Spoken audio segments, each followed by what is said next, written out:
ರೀತಿ ರಕ್ಷಣೆ ಮಾಡಬೇಕು, ಯಾವ ರೀತಿ ಕಾರ್ಯತಂತ್ರನ ರೂಪಿಸಬೇಕು, ಯಾವ ರೀತಿ ಯೋಜನೆನ ಕೊಡಬೇಕು, ಯಾವ ರೀತಿ ಇವತ್ತು ಆಡಳಿತ ಸನ್ನದ್ಧವಾಗಿರ್ಬೇಕು, ಇದು ಯಾವುದನ್ನು ಕೂಡ ಮಾಡಿದ್ದೇನೆ. ಕೈ ಕಟ್ಕೊಂಡು ಕೂತ್ರೆ ರಾಜ್ಯದ ಮುಖ್ಯಮಂತ್ರಿಗಳೇ ಕೈ ಚೆಲ್ಲಿ ಕೂತ್ರೆ ರೈತರ ಪರಿಸ್ಥಿತಿ ಏನಾಗ್ಬೇಕಾದ್ರೆ ನೆನ್ನೆ ಹೇಳ್ತಾರೆ ಮುಂಗಾರಿನ ಅಧಿವೇಶನ ಆಗಸ್ಟ್ ಮಧ್ಯದಲ್ಲಿ ಮಾಡ್ತಾರಂತೆ.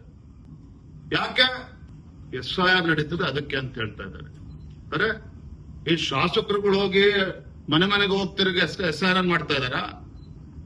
ಇಂಥ ಗಂಭೀರವಾಗಿರ್ತಕ್ಕಂಥ ಪರಿಸ್ಥಿತಿ ಸಂದರ್ಭದಲ್ಲಿ ನೀವು ಅಧಿವೇಶನ ಕೂಡ ಮುಂದೂಡಿಕೊಂಡು ಅಧಿವೇಶನ ಮುಂದೂಡೋದಕ್ಕೆ ಕಾರಣ ಏನು ಅಂತ ಹೇಳಿದ್ರೆ ಮುಖ್ಯಮಂತ್ರಿಗಳಿಗೆ SIR ಅಲ್ಲ.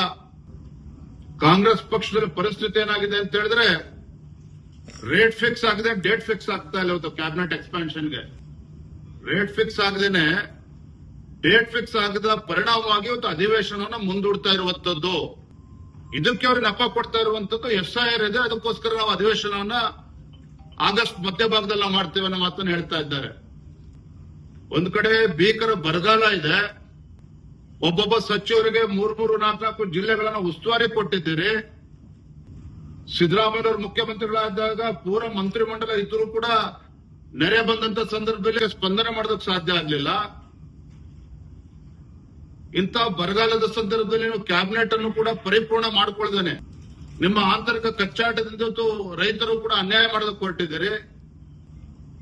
ವಾಸ್ತವಿಕ ಸತ್ಯವನ್ನ ಮರೆಮಾಚುವಂತ ಕೆಲಸ ನೀವು ಮಾಡ್ತಾ ಇದ್ದೀರಿ.